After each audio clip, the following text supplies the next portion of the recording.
Hey there, Knicks fans. The NBA season does not let an injury rule out your bet. Other sportsbook let injuries box you out, but Fanatics Sportsbook's fair play protects all bets from first half injury. So if your player goes out with an injury, Fanatics keeps your bet on the court. Make the switch and get more ways to win with Fanatics Sportsbook. Winning, it's different here.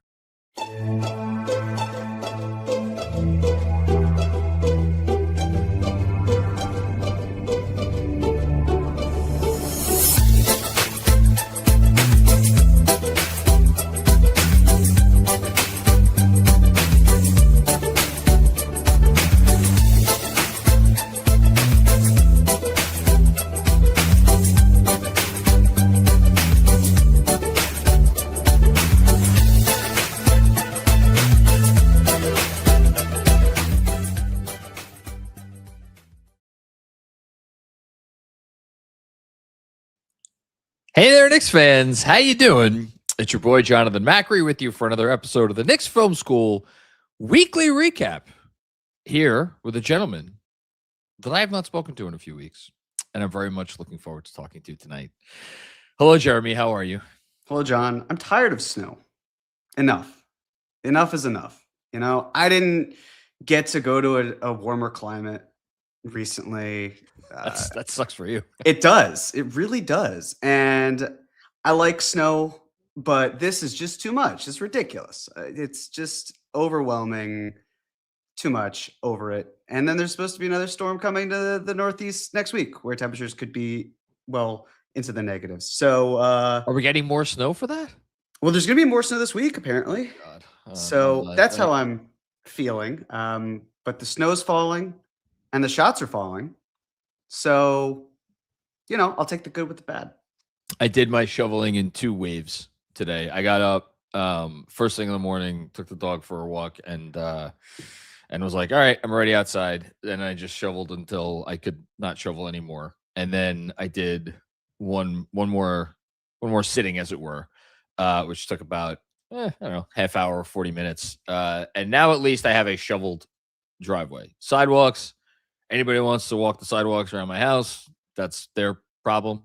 It's going to be their problem for the foreseeable future, because I don't see myself doing any more shoveling in the near future. Maybe eventually, we'll see. So that's my story. You, Jeremy Cohen, do not have kids, so you're only dealing with part of the trials and tribulations of a snowstorm.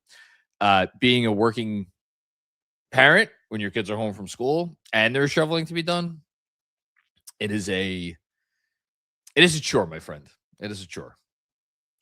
Yeah, no, I didn't have to do any shoveling of snow today, which is great. So it's a nice thing about living in an apartment building. Nor parenting. No, didn't have to do that either. It's very nice. You know, I can understand it, especially when you want to go on a vacation without your kids. I can have a staycation without any kids, which is great. That's a good discussion. I would read a thought-provoking article on what's better, what's more fulfilling, a vacation to like a tropical destination in the middle of the winter with kids, or a staycation at home in the cold without kids. Well, I will let you know the former in 10 to 15 years, and I'll let you know the latter. Yeah, right now, it's great. But by that point, you will have forgotten what it is like to be by yourself, you know, in your abode. Anyway, enough about snow and all the things that come with it. Let's talk about basketball, because we've had a lot of very interesting weeks here in Knicks land, as I'm fond of saying. I don't know if we have had a week quite like this, and it's more than just a week, because we last podcasted together, as you reminded me of before we came on, 6 games ago. So there were 3 games before the All-Star break, and then there were 3 games, obviously, that have happened since the All-Star break. And just to recap what has happened very briefly since we last spoke, the Knicks lost. No, sorry. No, wait, when did we last speak? We had a few games before the break. So yeah, we had, but I'm saying Because we did spoke before the Pacers game. We last spoke before the Pacers game. Mhm. And but we had done our picks the previous time. That's what it was. Yes. Okay. So coming off of one of their, I don't know if I would say, but the win in Boston, I would say that was one of the more impressive wins of the year, right? Yeah. Absolutely. For sure. Which, the Pistons game where everybody was hurt ended the streak of 8 straight, but is what it is. Came back, nice win in Boston.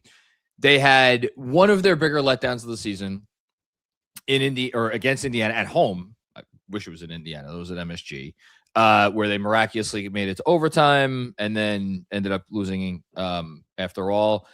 Came back with let me do some quick math here, 49-point win. Yes, I believe that is a 49-point victory in Philadelphia against the shorthanded 76ers. 8 days went by. Shooting stars happened. All-Star game happened. If you care about those sorts of things.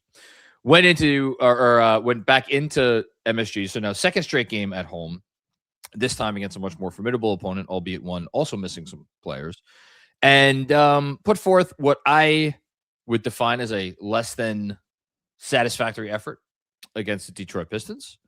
Lost that game by 15. Felt like probably twice as much, but we'll get into that. And then in a back-to-back scenario in which some people even on this podcast were perhaps feeling certain types of ways, they beat the Houston Rockets, coming back from 18 down in the fourth quarter to do so. And then last night in a game that was far closer than it had any right to be, but win is a win, beat the Chicago Bulls, or what's left of the Chicago Bulls in Chicago. So I will just start by asking you, where would you like to begin? And go any direction you'd like with this. Sure. Well, let's summarize the games before the All-Star break, because I think that could be pretty quick. It was a trap game for the Knicks, and in the sense of, I felt like they trapped themselves. That was a winnable game, of course. And yes, had there been a little less Jalen Brunson action, of course, if he hits those shots, we're not saying anything. We've seen him come up in the clutch like the Houston game, where he's able to just do it. And you're like, cool, you're cooking. That's fine. He's not going to be able to do it. So that was certainly frustrating, the score being 137-134, closer than it really was, especially in overtime. People left that game with a few minutes to go thinking it's over. And of course it went to a 1-point game, but it really wasn't that close. That was certainly deflating. Wish Brunson had been more of a distributor for that. Nonetheless, Philadelphia. Yes, Philadelphia was shorthanded, to your point, obliterated them. Took them behind the woodshed. 49 points. Alvarado getting 26 points, tying his career high for threes, had 5 steals. Just all out impressive. So let's talk about the Pistons game. Okay. Because that, to me, going into it, felt like, this is a game you really should win. If you do not win, it's a little embarrassing because they're shorthanded. It's the third game out of 3 that they will be without Jalen Duren. They're missing Isaiah Stewart. They are, in my opinion, the deepest team in terms of rim protection in the NBA. And yes, you've only got Paul Reed, but Paul Reed, his on-offs are pretty damn good. So best third string. Yeah. He's a third string big that I would say is probably better than half of the backup bigs in the league.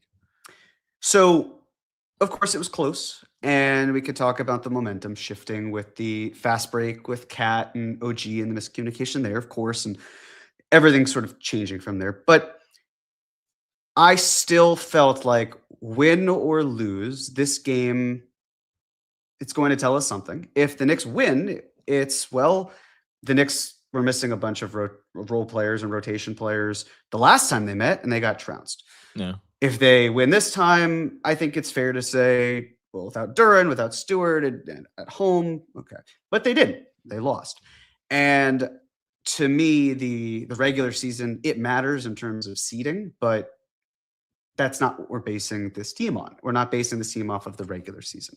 So I was certainly disappointed that they lost. It felt demoralizing, but this is also a team that had won 8 straight and then lost shorthanded to this Pistons team, which is the number one team in the NBA, then beat the Celtics, then had a disappointing loss against Indiana. So if we pause there for a moment, it just felt like bigger picture, team's fine. Smaller picture, but still important. This team is clearly not able to string the games together against Detroit like we would like to see. But of course, I lean on so many of the times where they have lost the regular season matchup to a team, but then beaten them in the playoffs when it really mattered, or being the better team in 2021 and losing to the Atlanta Hawks in the playoffs, being the better team in terms of win head-to-head records. So it's informative, but I didn't walk away feeling like, holy crap, I did. What the hell? Q, you, yes. That's we can transition over to that. We can and we should. And actually, as I do that, I'm going to pull something up that I think is going to be amusing, maybe perhaps for some of our listeners, maybe not for some others. But that game. Let me take a step back. So, and it's funny because I started the post game out like alluding to this fact, and I think it probably got lost in the shuffle. But I was obviously on vacation, as we just were joking about. I had been in Florida since Saturday, and like the plain reality of as this has now become my full-time job, is when I'm off, like I don't think about basketball at all. Like I said on today's episode of Takedown earlier with Sean and Jeff, like I watched I think like a 30-second clip of the Knicks Shooting Stars victory. I think I saw a highlight from the All-Star game. That's it. That's the only, I did not consume an actual single live ounce of All-Star weekend content. So like, as much as I was looking forward to the Pistons game to see like, all right, now it's time for the Knicks coming off this really, really nice stretch that they had been on before the break, give or take a Pacers game. Like, let's maybe even kick it into a higher gear and show this team, who you didn't play very well against last regular season. You didn't play very well against in the playoffs, despite the fact that you won in 6 games. And you certainly haven't played well against in the 2 games up until now.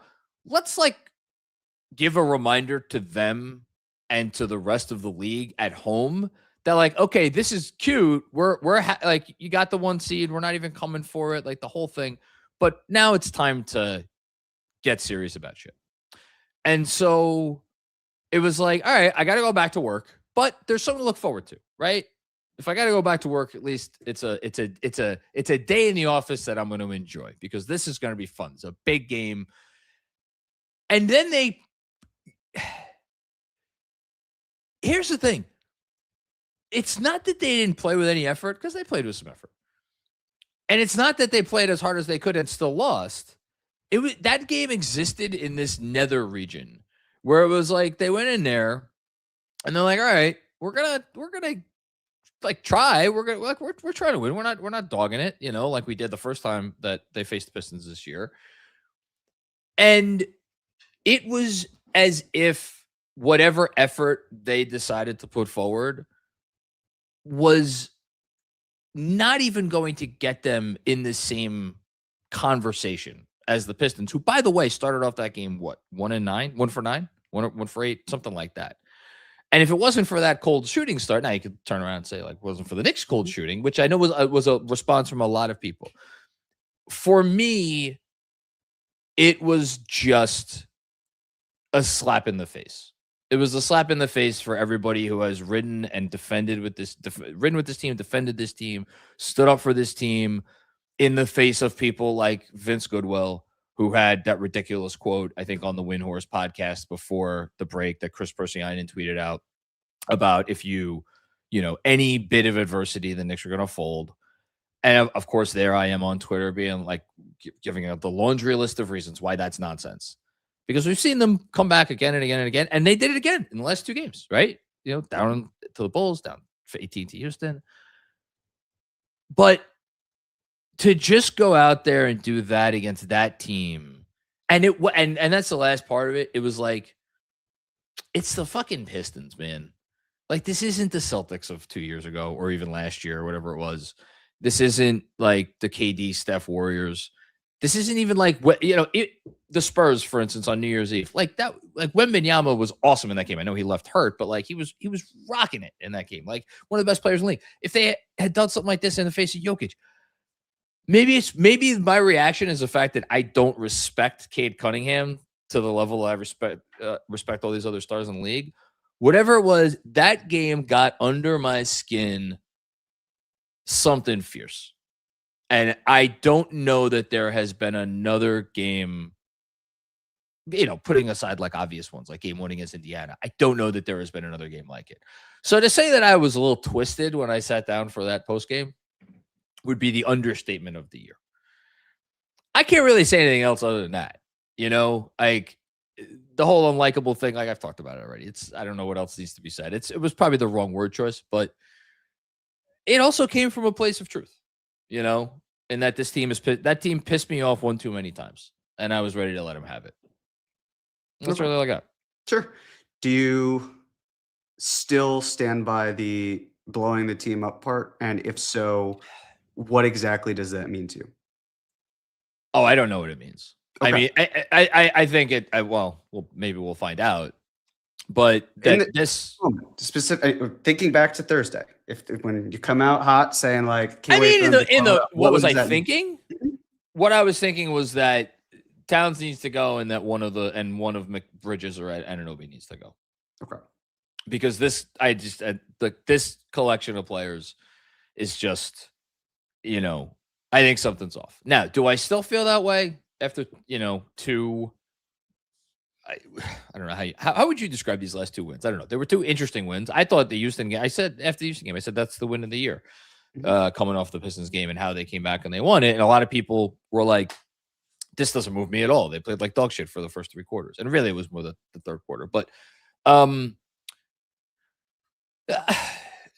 look, I want to see them see this thing out. The Towns resurgence that may suddenly be happening.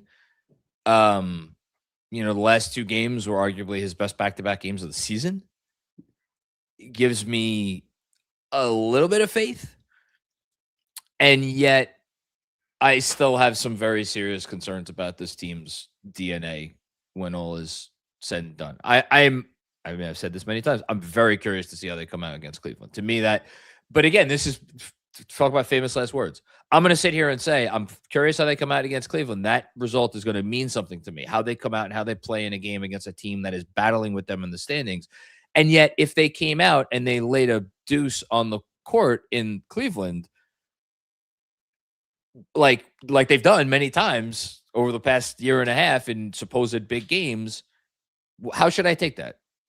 It's just who the Knicks are, I like what are we supposed to do with those performances at this point? Because obviously losing our minds is not the appropriate way to go, but like what is the appropriate way to go? Well, when you say appropriate, I mean, here's the way I look at it is I disagreed strongly with what you said in terms of the blowing up portion, the likability, the level of frustration that you had. Sure. I did not share that. With that in mind, what I think is worth mentioning, or at least calling out to for those listening, is that you are constantly online. You're constantly creating content. And there are going to be times, because it's just a numbers game, where you're going to be more upset or more frustrated about this. It's not farming content. It's not sponsorship related. It's not any of that. It's just you saying, screw this. I'm going to be as real as I can. And I think that that's what people typically appreciate. With that in mind, for me, it's what is the ultimate goal of this season? The goal is to contend for a championship. And the regular season and the playoffs are 2 completely different beasts. And the sample sizes of the regular season are not unimportant. But it's the sort of thing where did I need to see them beat the Pistons at home in order for me to feel, okay, this Knicks team has what it takes to succeed in the playoffs? I did not. I didn't. You asked what would I categorize the Houston game and the Chicago game as? Wins. Yep. Period. They were 2 wins in the standings. Back to back. You win one game where, yes, you had a terrible third quarter. You cooked the team in clutch time. Houston's also one of the worst clutch teams in the NBA, constantly turning it over, especially Kevin Durant. You take advantage of that and you win that game. Then you immediately fly to Chicago and then you play another game with tip-off less than 24 hours away. You look a little sluggish. Got in at 3 a.m. Yeah. You turn it on in the second half. You win. I understand that the bar for many people is quite high. It should be high. But for me, it's all about the playoffs. That's really all it is. At this point, it's just get a seed that you are comfortable with, which in this case, the 2 seed, but you could do the 3 seed. The first round matchup isn't really a concern of mine. If anything, the only thing that the Pistons game says to me is, well, I'd rather finish second or third than fourth because I'd rather not run into them. But if the Knicks have to finish fourth, then I still believe that they can go in to Detroit and do what they did last year, which is win. I don't think they're going to win necessarily 3 games in Detroit, but a lot of this keeps happening, and where they seed is important. But the thing I want to also put into context is, and maybe this is some of the frustration you were feeling, which is kind of like this Detroit versus everybody mentality, which the city of Detroit naturally inhabits, and a lot of other cities do too. It's us versus everyone. That's usually what happens. With Detroit in particular, there's this feeling of it's that Mad Men meme where it's, I feel bad for you. I don't think about you at all. Yeah. That's how it can feel because the Pistons win games and say, look, we are a threat. And the Knicks are just like, we'll see you in the playoffs if we see you then. And for Detroit, what I think is really important to point out is it's very difficult for teams that have not had playoff runs to sustain that consistently. What I mean by that is for younger teams. And I think there's a very good chance that he could win MVP, and that's largely going to be because of the 65-game ruling. But if he wins MVP, he's the MVP. So with that in mind, winning not 1, not 2, but 3 playoff series when you have yet to win a single one is a very daunting experience. And it's why I have my doubts with Detroit moving forward in the playoffs. But the regular season, if they get the best record, that's good for them because they clearly are comfortable at home. So here's my issue is like what you landed on a minute ago, which is like, yeah, ideally you don't want to fall to 4 because you want to try to avoid Detroit. I don't think, like, to me, this Knicks team should still be so far above this Pistons team that there should not be a conversation about which team is better. The Pistons, to me, in my heart of hearts, are still a cute story. They're a cute story where they have one ball dominant guy, no shooting whatsoever to speak of. They're really physical. They try. Duncan Robinson. Okay. Other than Duncan Robinson, they have here's my comparison. Mm-hmm. We have done so much hand wringing over the last year and a half. Anytime the Knicks head coach, whether it's Tom Thibodeau or now Mike Brown, has the audacity to put one non-floor spacer on the court at any given time. And here's this other fucking team that often does not have more than one floor spacer on the court. And it indeed plays people that you want to talk about perimeter players who aren't a threat at all. Like, the likes of Asar Thompson and Ron Holland, and obviously the centers that they play. I know Beef Stew can shoot it a little bit, but like, so one guy, super physical, they play hard, they're selfless, like all the nitty gritty stuff. You're a Knicks team that has been building up to this, what is supposed to be this culmination of years and years and years of preparation. You went out, you affirmatively got Mikal Bridges. You went out and affirmatively got Karl Anthony Towns. This Pistons team hasn't even reached that level of their existence yet. They went out and got fucking Kevin Huerter because they like Jaden Ivey was just like, all right, well, at some point we got to get out of the Jaden Ivey business, and that was the best they could get for him. Kevin Huerter's not even playing for them right now, so but they haven't even reached the stage of their existence where they're going out and trading for a Lauri Markkanen or a Michael Porter Jr. or whoever it's going to be. The Knicks are past that stage, like. And I understand what you're saying, what a lot of people have said, which is that, yeah, but the Knicks have already kind of gotten close to the mountaintop, so they know the playoffs are a different animal and the regular season is not where you expend all of your energy. That argument would carry so much more weight with me if I did not witness the 2025 postseason, when, with the exception of 2 quarters against Boston, I thought in the first 9 games, 6 against Detroit, 3 against Boston, this team they played poorly to me. They had moments, but they played poorly. So I don't think they flipped any switch in the playoffs until you could argue, I think, game 4 against Boston, when we finally saw this version of the Knicks that we've been waiting all season to see. I wrote it after that game. I was like, this is the team. Finally, this is the team, which is why I was so offended by Tatum's recent comment that we were going to come back and win that game. Get the fuck out of here. So yes, it has a lot to do with the fact that, like, now because of that fucking game, we're being talked about as a team like, well, maybe if the Knicks could avoid that tough matchup and stay and someone else could eliminate Detroit, maybe they'll have it. Just no, fuck that. Come on, you came into the season as the co-favorites with Cleveland. Mm-hmm. Who just traded one of their young cornerstone players for James Harden. And now we got to worry about this Detroit team as like some sort of threat. Like it's offensive to me. But that's me, you know? Yeah. I mean, again, my point about I'd rather be the 2 or 3 seed than the 4 seed is not, I'm worried this team can't beat the Pistons in the playoffs. It's just, if I can avoid that, great. But that also, I mean, the Celtics are a good team. They're very good. The Cavaliers are a good team, even with James Harden's playoff woes. I would say that they improved overall. 100%. But I guess the question for me is, if you know that the playoffs are that important, and you're right, they did flip the switch in game 4, but they also realized that they needed a change, which is why they went in a different direction with their head coach and moved in that direction. We don't have any data from how Mike Brown is coaching this Knicks team in the playoffs yet, because it hasn't happened. So I guess it's, why does it matter to you? Why does it matter that the Pistons team, if they're a cute story in your mind, and that the Knicks they have that playoff experience, and yes, they should be better than this, but they aren't. They've lost all 3 games to Detroit.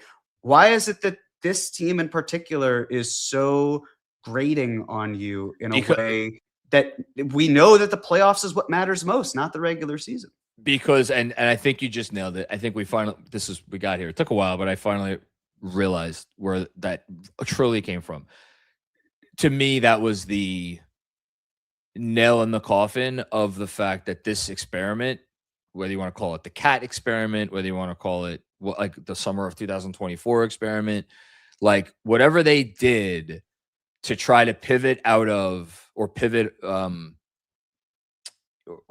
to make up for the fact that for all of their planning, something that they never thought in a million years could possibly happen, which is a team spending more than the amount of money that they legally could spend by such a degree on Isaiah Hartenstein, because that's what this all goes back to, and we've talked about it many times. And whatever.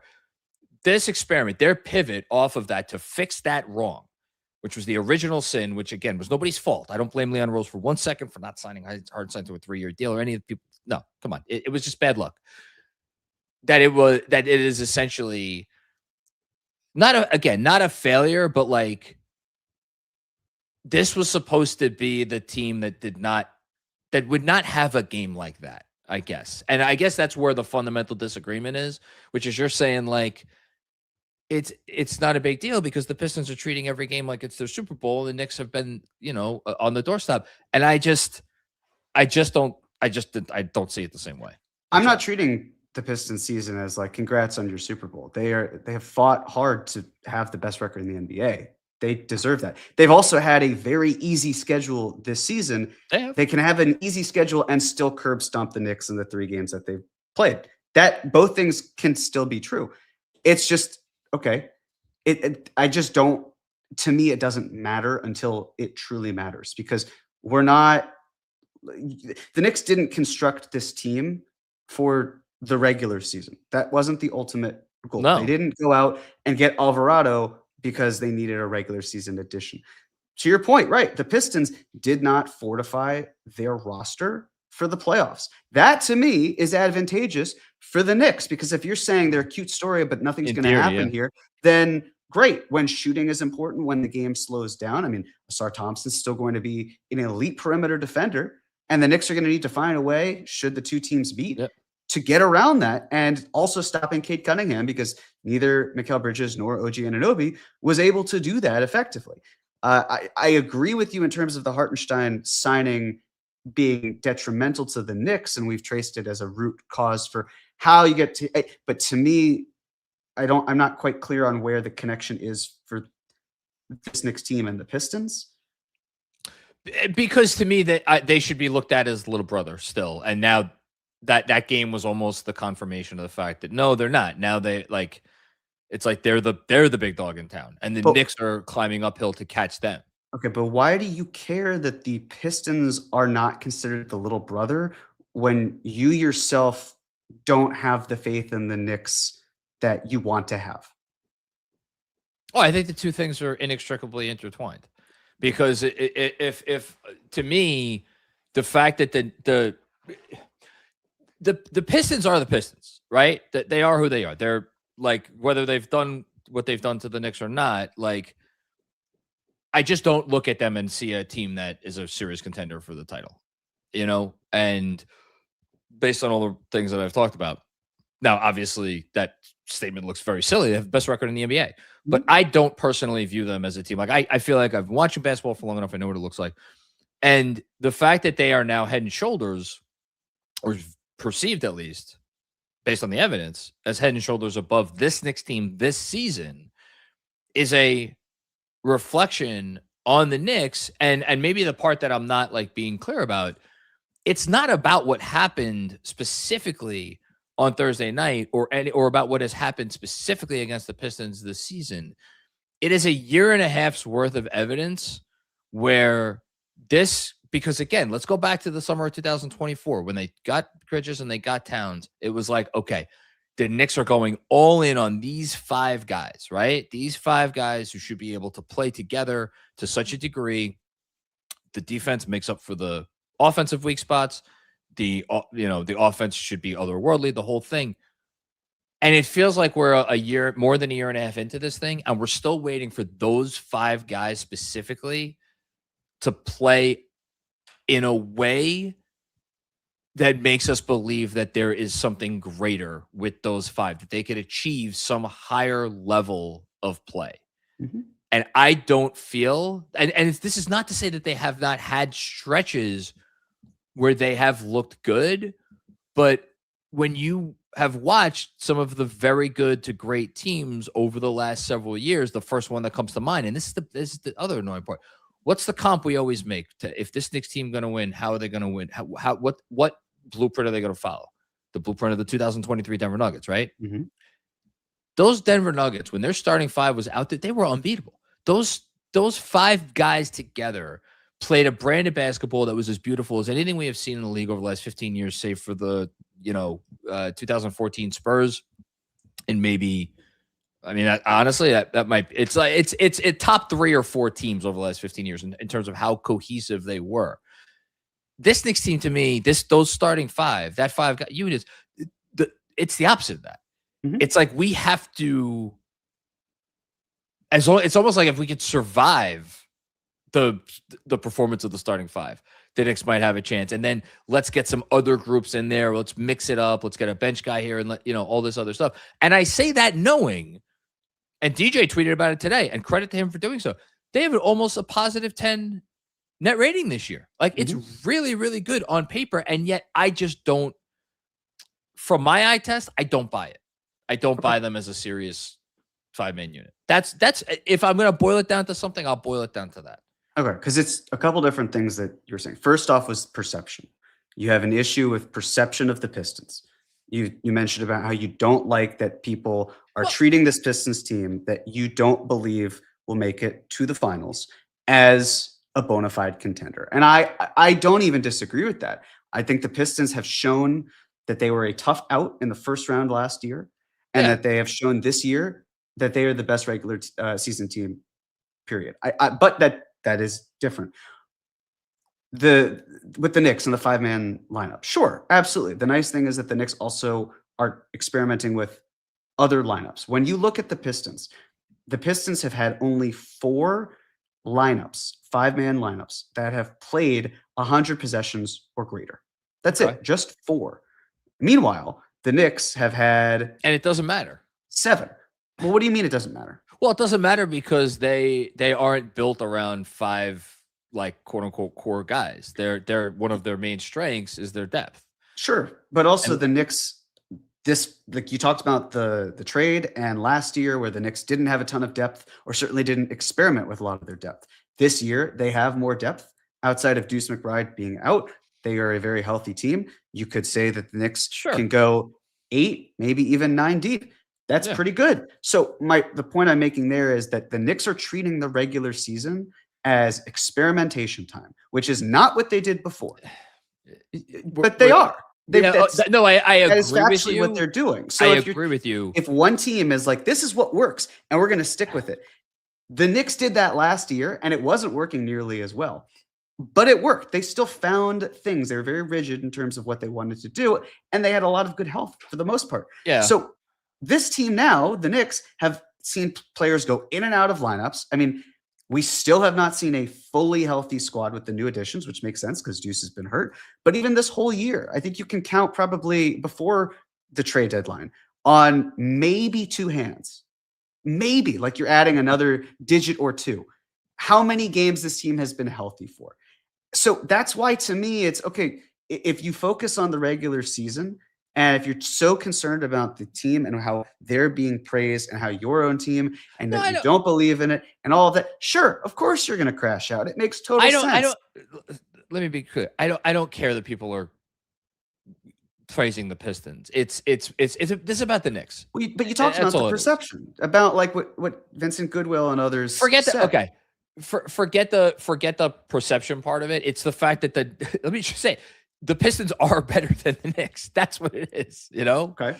That's aggravating to me. And either it shouldn't be, or you think that that's not true, that they're better. Like, it seems like you don't think the Pistons are just better than the Knicks.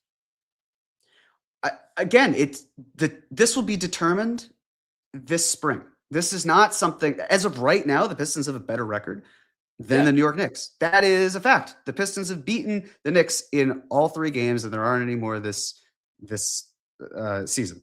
So they've won those. The rest is still unwritten, as Natasha Bedingfield would say. So with that in mind, it's just kind of like, cool. Like, this is a team that is focusing on the regular season, and they are going to do everything they can to win in the playoffs. And this Knicks team is just trying to figure out, when time is of the essence, when the games matter way more than they do in the regular season, how prepared are we? And I would argue that the Knicks are better prepared and better battle tested than the Pistons are. But the Pistons in this moment are a better team because we're looking at the regular season. We can't be looking at the playoffs.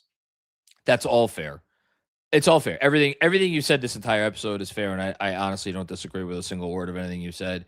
I think it really just comes down to, for me, to the fact that I've been waiting for something that would make me comfortable with the fact that those 5 guys have it in them to reach a certain level of basketball together. And I want to be ultra specific. It's about those 5 guys. I love the freaking bench of this team. Landry Shamet could not be higher on. Deuce McBride is the man. Mitchell Robinson, I hope he's Nick for fucking life. Like, I love Alvarado so far. Like, every bench, even like, and this goes back to past years. Like, I loved the bench last year. Campaign was like, that dude grew on me, you know. Even Precious Achiuwa was like, did not have a good year last year, but like, he gave us some great memories. I always remember Game 4 against Philly. You know, it's these It's these five. It's these five, and I don't know what it was about that game. There's really, honestly, maybe it's no logical reason why that was the game where I just was like, I've had enough of this, waiting for these five guys to show me that they like can actually complement each other in the way that I need them to. That's what it is. That's really what it comes down to.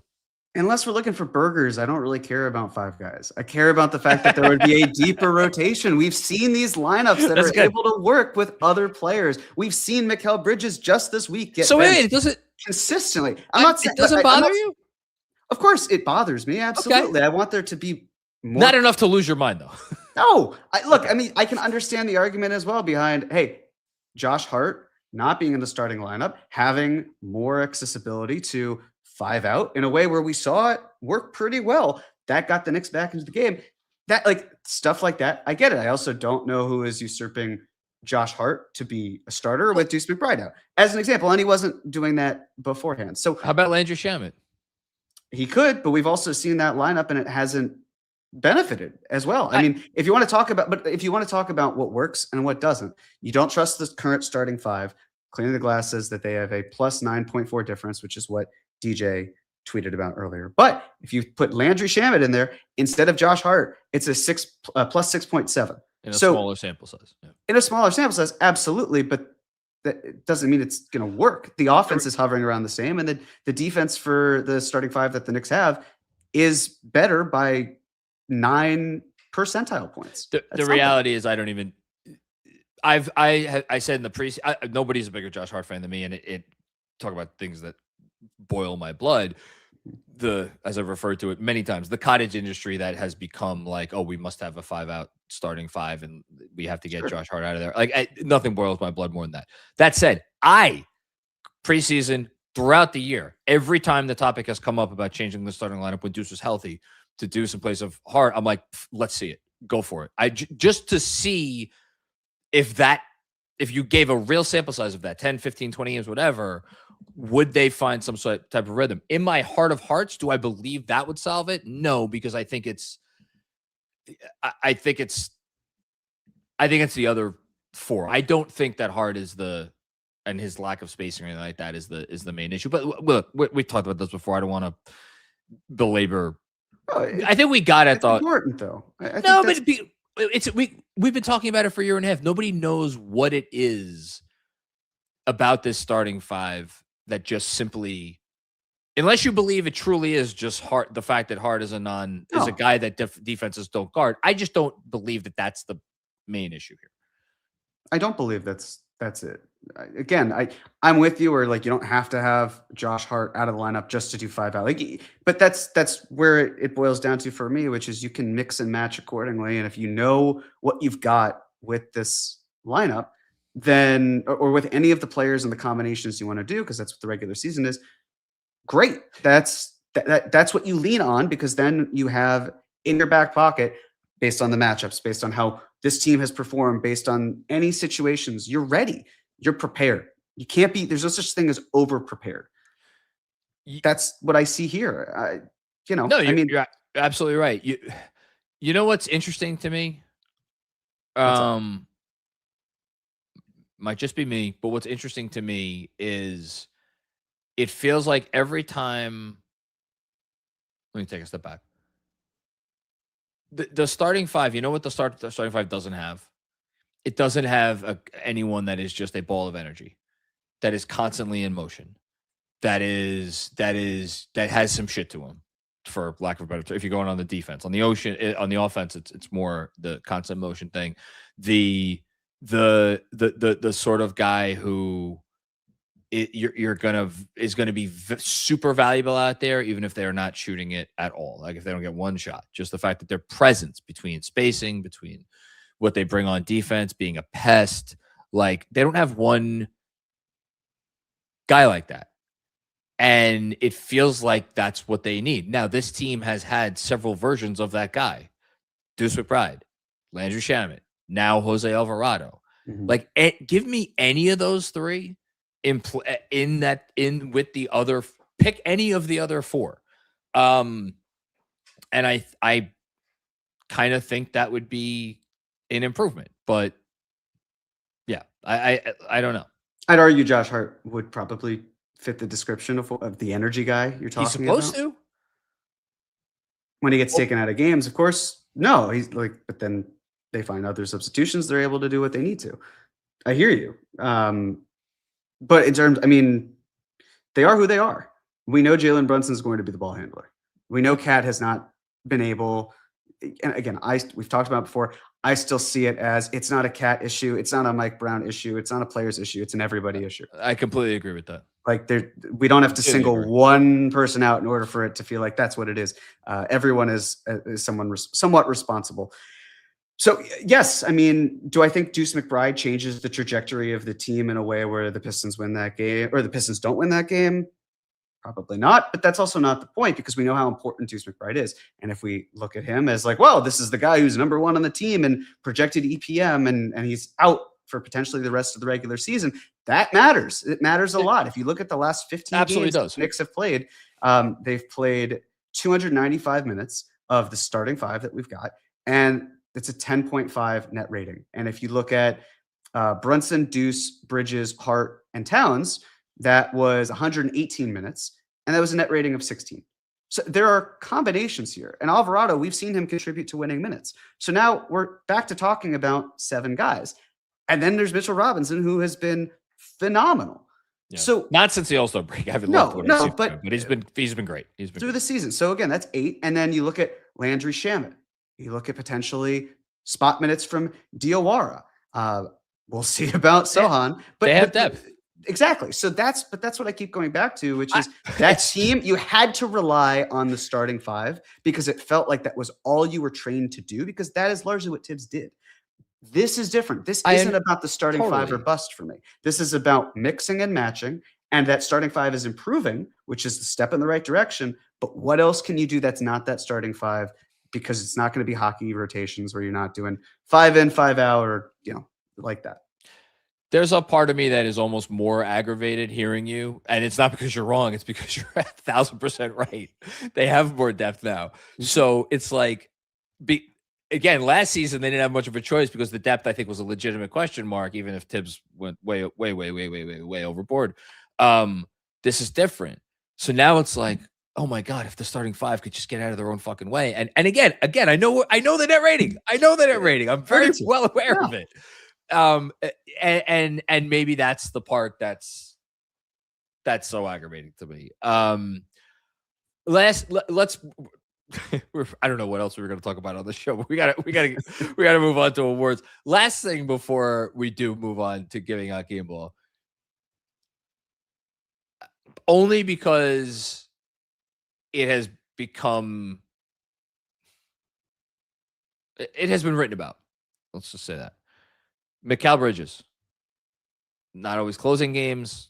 I pointed out on, I think, the post game last night, he has played 31 or fewer minutes in 10 of his last 15 games. Obviously, there's been some blowouts in there, which is why I attribute to some of those lower minute totals. But like this guy who played under 32 minutes 5 times all of last season. Again, different coach. I get it.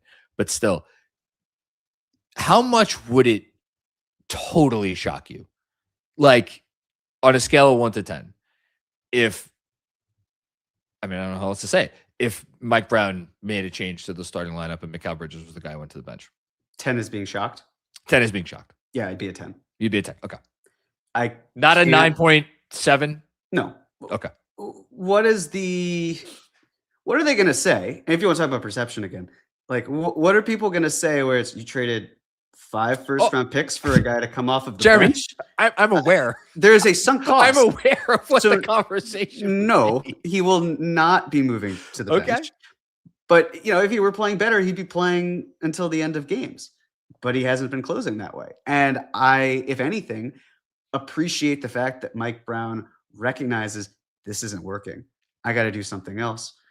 Now, Tibbs probably would not have adjusted to that. We know he wouldn't have adjusted to that. We know that partially because of the fact that Mikal Bridges said, hey, we've got other guys here. Maybe we should slow down and not play me quite as much, give time to other guys without saying stop playing me as much. So I'm just glad that there is a safety zone, so to speak, and it has been working the last couple games. So they've won those. That's what matters. Do you think it's a silly? Be honest. Was that a silly question to me to ask? I think it was a silly question just because of the sunk cost involved. That's fair. I wanted to know. And it's not who starts, it's who finishes. With Tibbs, it was a little bit more, well, if you're starting, you're probably finishing, but not always. Mike Brown has been a little different on that. He has been more flexible in terms of it, and he will yank you if you are not playing well. The only player who is above that is presumably Jalen Brunson, for fairly obvious reasons. But if Jalen Brunson were shooting so terribly, do I think that Mike Brown would still play him? The answer is yes, because he wasn't involved in the Houston game. And then he went out and he did the damage he did. And that was it. That was it. Okay. I just wanted to ask. I was curious where you were. You set him up, I knock him down. That is what we do. Yeah. All right. Let's give out some game balls. That was good. Now I feel like I could move on because I hadn't felt like I properly said enough to be able to move on. Okay, game ball. Given to one player, coach, or entity that deserves special recognition for their accomplishments over the last week. So we should actually backtrack a second. You texted. Well, no, hold on. No, I did. No. So last week, last time we recorded, I got the game ball based off of the previous week because our picks were still uncertain. Mm-hmm. I ended up winning that pick segment. Okay. We're gonna figure this out. Sure. After the Pistons game, you realized, because you're much more on the ball than I am, that we had not made picks to each other this week. That is not true. I texted you before the Pistons game. And did I just not answer until after the Pistons game? Correct. Okay. I didn't see the text probably because I was sitting watching the game with my mom. I didn't see it until afterwards, and 2:31 p.m. Yes. There you go. Okay. Mm-hmm. My apologies. No, that's okay. And I said I probably would have picked 3-0. So you won this week because they went 2-1. Yes. So who should pick game ball first? Well, you picked game ball the week prior when. So you should pick first. So right. Yes, so that's how I see it. I know that this will be a little on the short-sighted approach, recency bias, but I'm going to give it to the big man, Karl Anthony Towns. Oh, it's easy first pick. Yeah, exactly. Yeah, but I mean, there were games before where he was not doing his thing. But with Cat, I mean, he has hit as many threes, which is 9, in the last 3 games as the 9 games prior combined. He is a different player when he is able to stretch the floor. The fact that he's taking more shots, it's also fantastic. In terms of what he's able to do, I wish he didn't do as much of the hooking, but I feel like, and I know Prez has been on this on Twitter, and I think he's really close and spot on with this.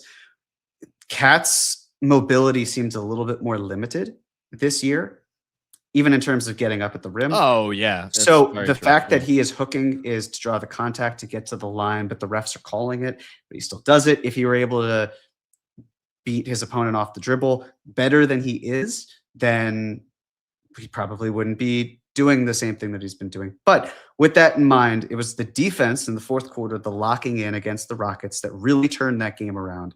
Mm-hmm. He is more than just a board man, but boy, when he is collecting rebounds, he's one of the best rebounders in the game. And it's very evident. Overall, I mean, just the force in which he's able to do it. He's not Mitchell Robinson offensive rebounding percentage level, but overall, he is an incredible defender. And it's not just defensive rebounder. Yes, especially defense. Well, I mean, but the other thing is offensively, if he's taking shots, when he's taking shots, he's not going to be able to rebound the ball as easily because it's not going to crash the boards as much. Oh yeah, no. I just when I heard Karl Anthony Towns is an incredible defender, I had to stop for him. No, I said incredible rebounder. Oh, okay. I thought you said defender. No. He's great on the defensive rebounding side as well, but no. I said his defense, he locked in on in the fourth quarter against. Absolutely, Houston. He did. Yes, and that when you play well on one end, you might play well on the other end. You get yours.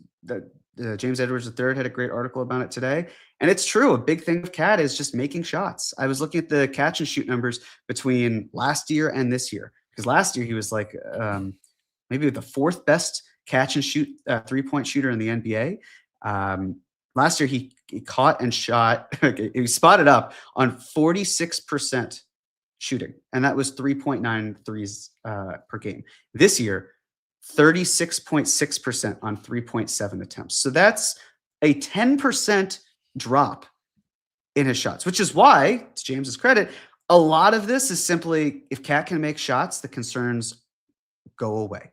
And to that point, if Cat makes shots, that helps a lot with the starting lineup because he's going to succeed on the offensive end, which was I believe it was in the 40s or 50s in terms of net rating percentile for that lineup. And otherwise, the rest will kind of come into play. So he had a great couple games, and he deserves the game ball. I tweeted out something to this effect before. Knicks are now 10, according to Cleveland Glass, 10.7 points per 100 possessions better when Karl-Anthony Towns is on the court. That is a 94th percentile number among players who have played at least 1,600 minutes. I think I counted there were 45 in the league. He's first. Yeah. There's literally nobody that has played as many minutes as him that has a better on-off impact on their team. He is first among rotation players on the Knicks who have been here the whole year. The only guy who's higher is Alvarado, and he has 124 non-garbage time minutes under his belt. He is the cognitive dissonance on this team because there are nights that fans who are not, are like good. I consider myself a good fan, and I hear from other fans who I know I consider good fans and consider themselves good fans, and it's not out of malice or anything, but that would swear that Cat is the problem on this team. And you look at you see the numbers. You can't. They cannot lie. It is data. It is impossible for them to lie. And it's like, okay, that this is what it is. But it was a great pick because he's been. Look, if this guy's here for the rest of the year in the playoffs, then my entire stance changes. But let's hope he can be there. I will give my game ball to Landry Shamet, who has scored in double figures in 7 of his last 10 games. Over those 10 games, he's averaging 13 points. He is making 3 threes per game out of a little bit under 7 attempts, shooting 43.5% from deep. And he's playing 27 minutes a night for a legit contender, and they need every one of those minutes. I said it early in the season. I've said it since. I don't know where the team would be without Landry Shamet. I don't want to know where the team would be without Landry Shamet. Every time he steps foot on the court, I'm confident something pretty good is going to happen. So he gets my game ball. Shoot or shoot. He's a great one. Yeah. Okay. Detention. Where are we? There we go. Given to one player, coach, or entity that deserves to go into a dark room for a long time and think about what they did wrong and can do better the next time, I think I got to go with Mr. Bridges. Fair? I was going to take him if you weren't. Yeah. Maybe it's just a slump. Maybe he's just a little bit in his own head. Maybe he's just kind of going through it right now. Maybe that 3-pointer that he hit at the end of the Bulls game will snap him out of it. But whatever it is, like we talk all the time about how like they need OG to be OG to be a true contender. Like obviously we're talking about they need Cat to be this version of Cat, or maybe they don't because his impact is strong either way. But like you feel a lot better about it if Cat's Cat. The weird thing is, it's like you feel like they can actually survive Mikal being not his best, but I don't know. It's just like the theory of this team to me, and I feel like for you too, always had Mikal playing that like, this is probably a disparagement because he should be more than this, but like the glue guy, the guy who does everything, the guy who fills in all the gaps, even more than Josh Hart. Josh Hart's the energy guy. Mikal Bridges is the guy that when he's out there is supposed to just make you better by his mere presence. And that's why I'm putting him in detention this week, is because too often lately it feels like his presence out there is actually making them worse. So I just want him to get back to the guy who doesn't do that anymore. From when you say glue guy, what type Maybe that's the wrong term. Well, that's why I wanted to dig deeper, because how are we saying level-wise? Because to me, Josh Hart is the glue guy in a lot of ways. So you don't the reason you don't pay what you paid for a glue guy. Well, that's part of the issue. Sure. The reason I say, the reason I use it on McCall is because glue guy, in theory, if there is a crack, it doesn't matter where the crack is, he could fill it in, right? That's when I think of glue guy. That's what I think of. Josh Hart, for all he does, there are certain cracks that not only can he not fill in, you could argue that his presence actually opens some additional cracks, which is why I don't know that glue guy is the perfect moniker for him. Mikal Bridges is also too good for that moniker. So, but I still think of him as the guy that if whatever you need on the court at any given time, he should be able to give it to you. And I just don't think that that's been the case. I don't disagree. I think a lot of that feeling is because of the availability that he provides, which is the fact that you can trust him to play in 82 games. He always plays. So in terms of his role, I don't see it quite as filling the gaps, but he does do that. But at a certain point, you also need to take more of the responsibility. And it should be more than that. Yeah. Exactly. It shouldn't be the, hey, let me take the pull-up fadeaway from mid-range when maybe there's another option available, but you love him try to draw threes. Right, exactly. It could be mind-boggling, or just how the point of attack, how he could just fold there. So yeah, if especially with the benchings that we talked about. Yeah. So I think that's more than fair to have him. I would have put him in detention. Now, in terms of who I would put in detention, I was thinking about putting into detention anyone who, specifically in the regular season, uses a game as a litmus test for the trade. Okay. Like and again, this is not the person I'm putting in detention. I'm just more saying we don't need to have 82 one-game sample sizes of should the Knicks have done this trade or not have done this. The Bridges trade? Yes. Okay. It doesn't need to be talked about consistently in the regular season, but it is. Whatever. I'm gonna go with Mike Brown, but for one very small reason, and it's like the Knicks are 12-3 in their last 15. There's not a whole lot to complain about. Number 1 net rating in the league over their last 15 games. Exactly. The thing that I'm going to get at here is I am baffled with how he is deploying Jeremy Sohan. I would understand it. And this is where I felt the signing. I was comfortable with it because I don't expect much from buyout players, period. When you look at the list of buyout players, there really aren't any other players that interested me. The only guy that I could maybe be okay with is someone like Chris Boucher, but I probably wouldn't be because it just didn't quite fit with what the Knicks were doing. And the Knicks wanted someone who is a little bit more perimeter oriented and younger as well. And I think if you wanted to sign and trade a player away, which yes, that hard caps you at the second apron next year, you have a better chance of doing that with Sohan if he's not making a whole lot and wants to sign above the minimum than with Boucher. But the real thing is that not a single moment has been spent with Sohan as the small ball 5 with spacing around him. If you are putting him with Mitchell Robinson, if you are putting him with Josh Hart, if you are putting him with Ariel Hukporti, you are doing this wrong.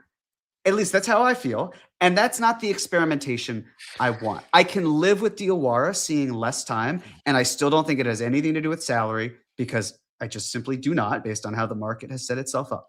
But if you are looking at Sohan as an option, if you're going to take time away from Hukporti, who I thought his defense was very good in the second half. His hands offensively terrible in the first half, but he did quite a good job in the second half.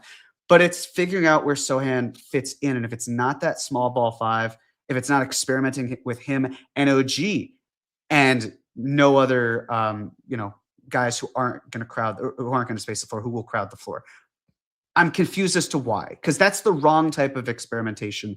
In my mind, set him up for better success with more spacers.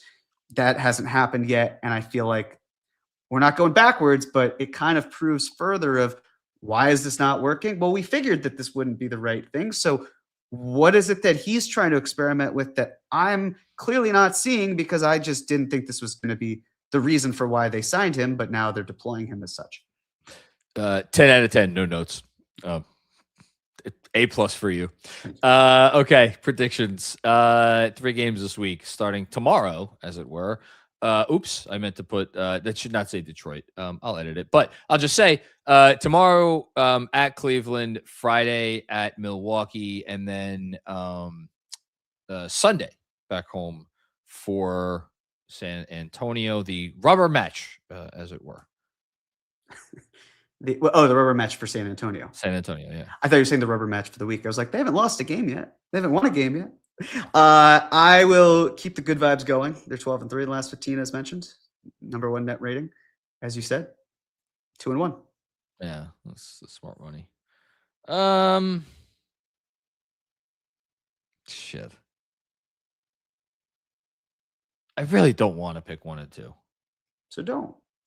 They can win all 3 of these games. They absolutely can. The Spurs game, I mean, the Spurs are playing really good ball. That is a Sunday game at Madison Square Garden. I think they'll get up for that game. Famous last words. Man, are they really going to sweep the season series from Cleveland? You know what? I owe it to him. To hell with it. I'll take 3-0. May you be right again. Well, we'll see. Okay, that does it for this edition of the Weekly Recap. Jeremy, anything before we get out of here? All set for me. Anything from you? No, I think I've done enough. Great. Don't forget, we got the great one and only Andrew Claudio on the post game tomorrow after the Cavs game, because let's see, what time is it right now? 7:11. So in 4 hours and 49 minutes, it will be my wife's birthday. So I will be celebrating her existence tomorrow. So no post game from me, but I will be back with a special episode live show during the day on Wednesday with a certain writer from The Athletic who has been on this channel many times before, and I'm sure will have some things to say to me that may or may not be poking fun at who knows what. So that's coming on Wednesday, and then post-game Friday, and then everything else. Okay. For Jeremy Cohen, I am Jonathan Macri.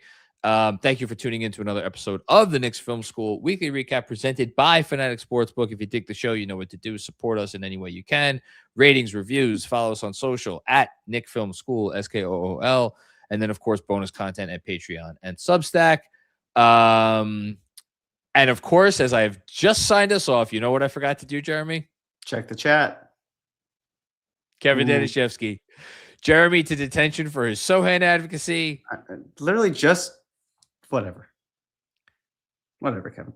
And then me, I couldn't remember the first night 22 starters. That's the social clip that Andrew just posted. Look, my memory is shit. What do you want me to tell you, Kev? And then last but not least, Pundertaker. Easiest way to improve right now is to fix McCall by making the reward for defensive player of the game a Chipotle gift card. Does he like Chipotle? I know Josh Hart definitely does. I think Bridges was in a commercial of sorts as well. So, well, he won't gain much weight from it, it seems. He's just twigs. There is a Chipotle very close to my house that if it were up to me, I would be there every day for lunch. And I don't do it because I know how many calories are in everything that they serve. But, I mean, Mikal runs a lot, so he probably doesn't gain weight. Anyway. It's true. There you go. All right. Now we're out of here. Talk to everybody soon. Peace out. Must be 21 or older. Gambling problem? Call 1-800-GAMBLER. Connecticut, call 888-789-7777. Massachusetts, call 800-327-5050. New York, call 877-8-HOPE-NY. Maryland, visit mdgamblinghelp.org. Not available in all states. Terms apply. See the Fanatics Sportsbook app.